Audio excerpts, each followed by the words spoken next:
Every anime season, there always seems to be one anime that stands out from the rest, the face of the season. Tending to be more popular than the rest, it's treated like the golden child of a large community of fans, and much of it appearing at cons throughout the next few years to come. Some fizzle out and fade into relative obscurity, simply being a seasonal show that was popular, whilst others continue on with more seasons and hold a longer lasting legacy. For winter of 2024, I think there is one new anime in particular that takes that exclusive top spot, and that is Delicious in Dungeon, or Dungeon Meshi, by Ryoko Kui. Granted, there is some competition from shows that continued last season, but by far and away, Delicious in Dungeon is the most popular new show right now. At least that's what my social media timeline seems to think. I keep seeing so much art and discussion, and goddamn, do people love this dwarf. Aside from the love for Senshi, whilst watching, I've noticed one theme in particular that has been pervasive throughout the whole show, and even beyond that, into the real world of interactions I've seen both online and even with my friend group in real life. So today, I'll be talking a little bit about how this weird fantasy gourmet adventure show about eating monsters is slowly healing society and making us all better people.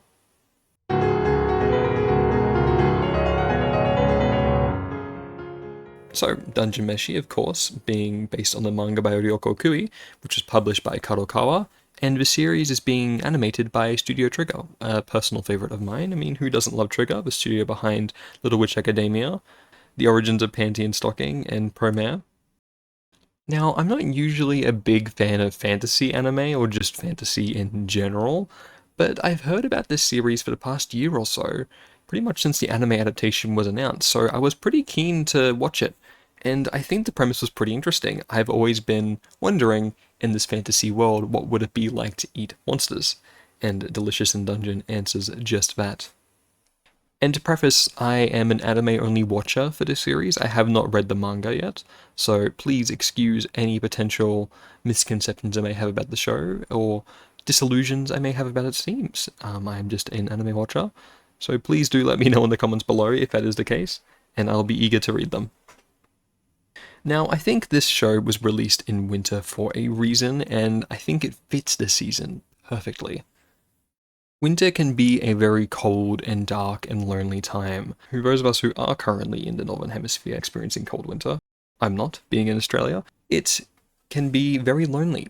You're stuck inside for extended periods of time, there's not much open, there's not much you can do, and if you're living on your own or just don't have many friends, or are very distant from your friends, it can be really depressing for many people. Seasonal depression is most at its peak this time of year. But Dungeon Meshi is a perfect little show that brings people together in both a literal sense in the show and in real life, and in an escapism sense for those of us that need that kind of push to connect more with others, or are stuck inside during this wintry time. The setting of the dungeon enforces this theme a lot. A magical, mystical dungeon suddenly just appeared in this world with promises of treasure. A love for adventure and curiosity draws people from different walks of life from all over the world together to explore and help each other survive in this mysterious, strange, and dangerous dungeon. The colours and character designs also add to the warmness of the show. The palettes are very warm and natural in colour, and the character designs are soft and round, which gives it a sense of comfort. And beyond just their physical designs, they're so genuine in their flaws and personalities. They wear them on their sleeves, and they are an important factor to the plot of every episode. Beyond that, the goal of the series also ties into the theme. Its common and relatable goal of wanting to help a loved one in need, which is Fallen, who's been eaten by the dragon. That's the premise of the show. They're trying to rescue her. It reinforces the main character's bonds and entices us as the viewer into the story as we see their good memories and relationships with Fallen develop throughout the course of the story through flashbacks and everything. We grow closer to these characters and get to learn more about them through their love for Fallen, and they grow closer together because of it. I feel like I'm going kind of insane, because I can even see this theme in such small little details, such as the opening and ending title, Sleepwalking Orchestra by Bump of Chicken. An orchestra is what people coming together to perform music, and a party is a celebration that can't be done alone, as well as a fictional party of characters like in D&D or a video game. There's so many levels to this. Now, of course, when talking about the show, I would be amiss to not talk about the most important factor, the delicious in the Dungeon Meshi, the food.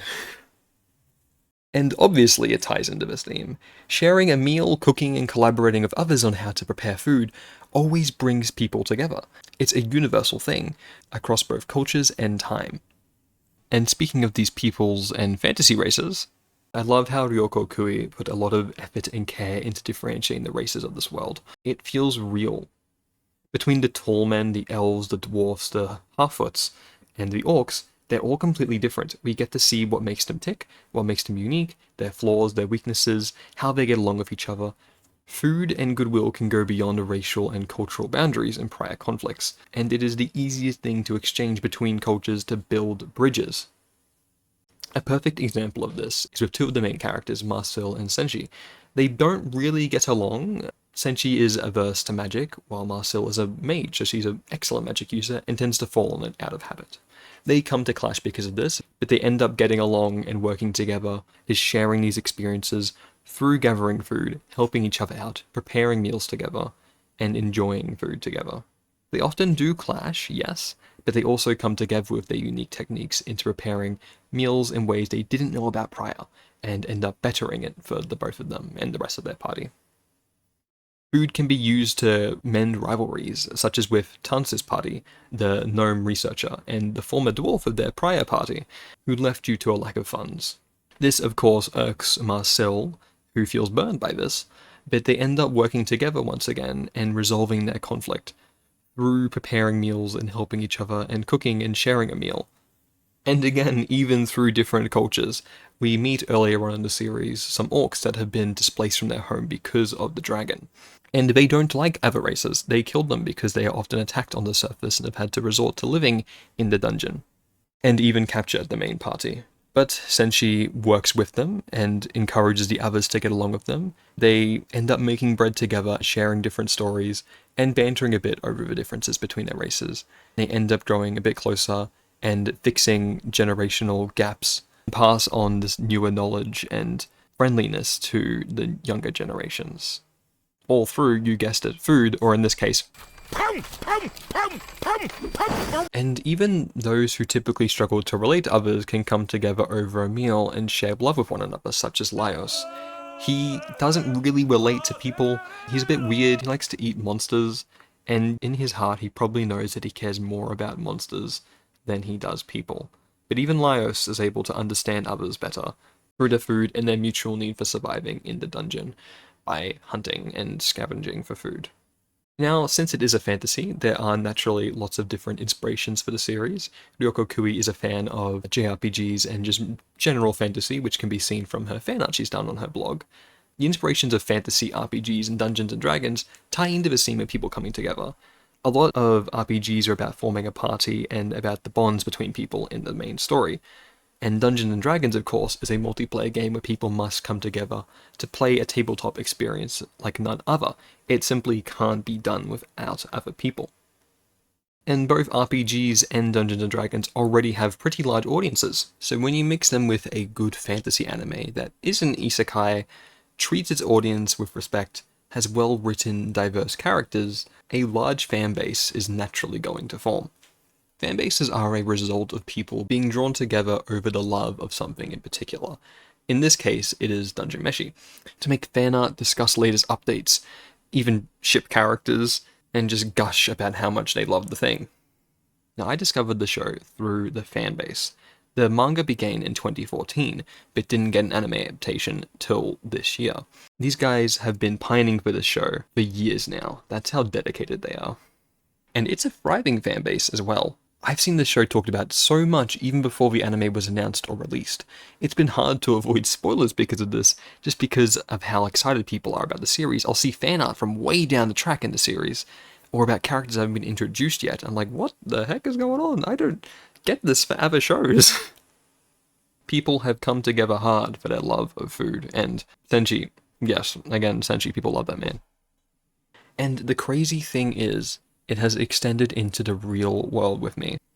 When the first few episodes of the show came out, it inspired two of my friends and I to come together and write up a new dungeon delving tabletop game about doing runs in a dungeon fast and quick with inventory management and money management inspired by the show. More of a roguelike kind of tabletop game. We haven't gone around to playing it yet, but it was super fun just coming up with the concepts and writing monster ideas down and everything. We were brought together over our love of tabletop games because of this show to make something new. So it's come full circle in a sense, which I think is really cool. Now, the other major theme that I've noticed, and I can't ignore when talking about it, is the coexistence of nature, or in this case, it's the dungeon. How it's a living, breathing ecosystem and has some magic and life of its own that's unique to this place alone. And an important thing is of how it highlights the fragile ecosystem between adventurers, the creatures of the dungeon, and how they can benefit each other if treated right. Now, this theme also taps into the prior one in how it brings people closer through things like farming on golems, sharing knowledge from floor to floor, resources, and that may even extend beyond just people to other magical creatures, and by extension, the dungeon itself since it's all one thriving ecosystem. Senshi is a model example of this coexistence. He's lived in the dungeon for over a decade and has learned all the tricks and secrets to preparing food and surviving in there. But he is largely solitude and needs to depend on the rest of the party to connect with other intelligent races and move beyond the small little area he's been restricted to due to his limited skills. He can only go so far by himself. Hence, again, bringing these two themes together. I am curious how both of these themes will evolve, perhaps intertwine, and what other characters or forces will challenge them as the story develops, since again, I'm only watching the anime. As I mentioned earlier, the winter season can be a time of loneliness, and as you grow older, it can be hard to maintain and keep up relationship with friends and loved ones in general. Or in some cases, you can even struggle to connect with others and wish you could find friends. I know I've struggled with this quite a bit. Hence why I can relate to liars. I do prefer nature in a lot of cases over people. As most of my friends and myself are busy nowadays with work and our personal lives which are going off into different directions, I made a little ritual every Friday coming home after work and watching Dungeon Meshi while eating dinner. It's just a small thing, but it's tying the food and my enjoyment of the show together. It adds to it. I also have friends that watch it each week with their partners as well, and we always discuss the show each weekend over Discord calls and our favorite parts about it and everything, making sure we don't forget to watch it, that kind of stuff. Shows like Delicious and Dungeon encourage us to reach out and connect with others, or give us the chance to escape a little bit and enjoy spending time with these fictional characters. For a short time, this can be healthy, but beyond that, it also pushes us to try and live in the real world, explore and go beyond our little small area that we're restricted to, like Senshi was prior, and find new friends and new experiences, and challenge a bit of our old knowledge. And a good way to do that can be with food, but that is of course just one example. You can join an activity group, a sport, a club, and even join online communities to discuss things you love. Delicious in Dungeon is a beautiful little show that encourages us to live our lives with other people and enjoy it with other people. And it gives us that little push we may just need. Hello, and thank you for watching. This was quite a big video to make, with editing and everything. But I hope you enjoyed it. Let me know if you're watching Dungeon Meshi down in the comments below, what you think about it. I'm having fun with it, and yeah, I hope you ate a meal to this video. If you enjoyed the video, then please leave a like and maybe subscribe if you'd like to see more stuff like this. I have lots in the works. Thank you for watching, and I will see you on the next video.